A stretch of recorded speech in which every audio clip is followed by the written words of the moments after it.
ఈరోజు చెప్పబోయే కథ మంచి మనస్సు పార్ట్ 20.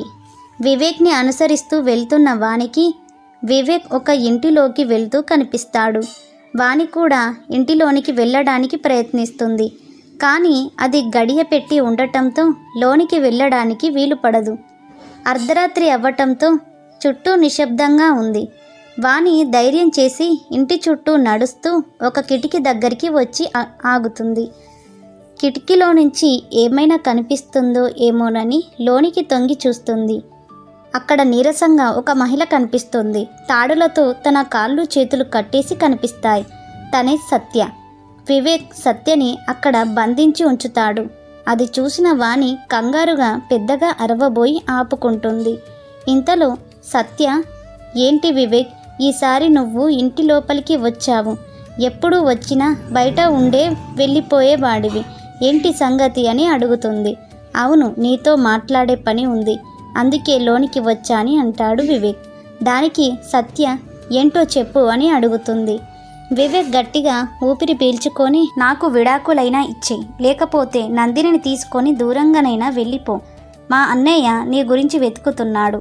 నువ్వు కనిపించిన మరుక్షణం నిన్ను నన్ను వాని ముందు నిలబెడతాడు. అందుకే నాకు విడాకులు ఇచ్చి నీ జీవితం నువ్వు బ్రతుకు, నా జీవితం నేను బ్రతుకుతాను అని అంటాడు. సత్య విరక్తిగా నవ్వుతూ, తప్పకుండా ఇస్తాను, కానీ నందిని సంగతేంటి అని అడుగుతుంది. నందిని సంగత? తనకి నాకు సంబంధం తెగిపోయినట్టే.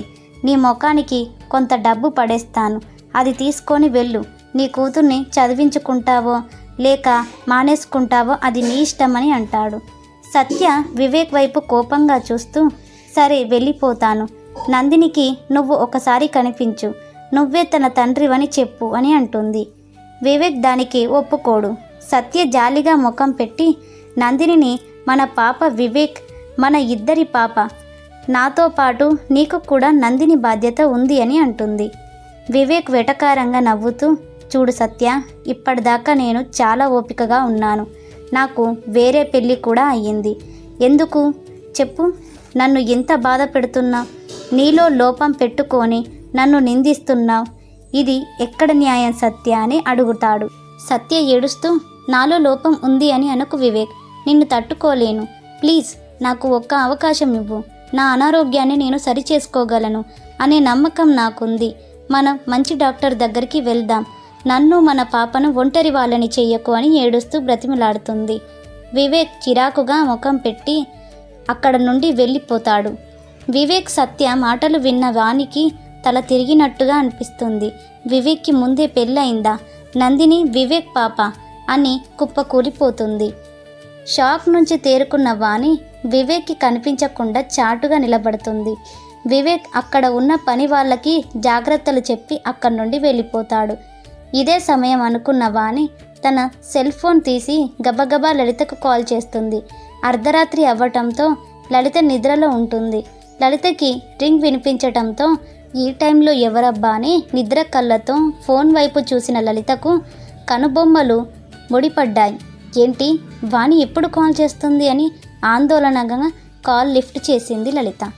వాణి కంగారుగా మాట్లాడుతూ తను వివేక్ని అనుసరించిన విషయం, సత్య విషయం మొత్తం చెప్తుంది.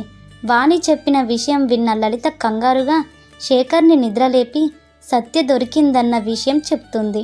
వెంటనే లలిత శేఖర్ ఇద్దరు వాణి చెప్పిన అడ్రస్కి వెళ్తారు. అక్కడికి వెళ్ళి చూడగా అక్కడ ఇద్దరు మనుషులు కాపలా కాస్తూ కనిపిస్తారు.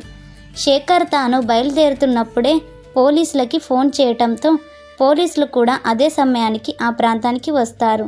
ఆ ఇద్దరు కాపలాదారులని అదుపులోకి తీసుకొని సత్యను విడిపిస్తారు. కానీ ఎవరూ వివేక్ పేరు చెప్పరు. శేఖర్, వాణి, లలిత, సత్య నలుగురు వివేక్ని కలవడం గురించి వాణి వాళ్ళ ఇంటికి వెళ్తారు. వీళ్ళు నలుగురు ఇంట్లోకి వెళ్ళి చూడగా అక్కడ వివేక్ అటూ ఇటూ తిరుగుతూ వాణి ఫోన్ కాల్ చేస్తూ కంగారుగా కనిపిస్తాడు.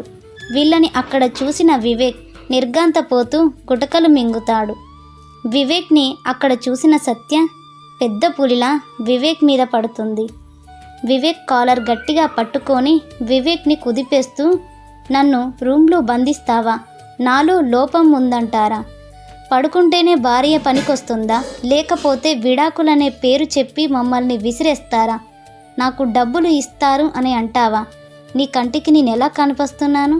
ఎందుకేనా నన్ను పెళ్లి చేసుకున్నది అని నిలదీస్తుంది.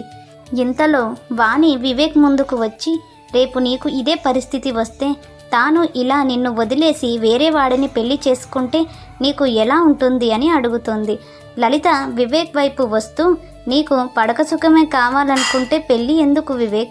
బయట ఆ పని చేసుకునే వాళ్ళు కూడా ఉన్నారు కదా, వాళ్ళ దగ్గరికి వెళ్తే సరిపోతుంది కదా, ఎందుకు పెళ్లి పేరుతో ఇలా అమ్మాయిల జీవితాలతో ఆడుకుంటున్నావని ప్రశ్నిస్తుంది.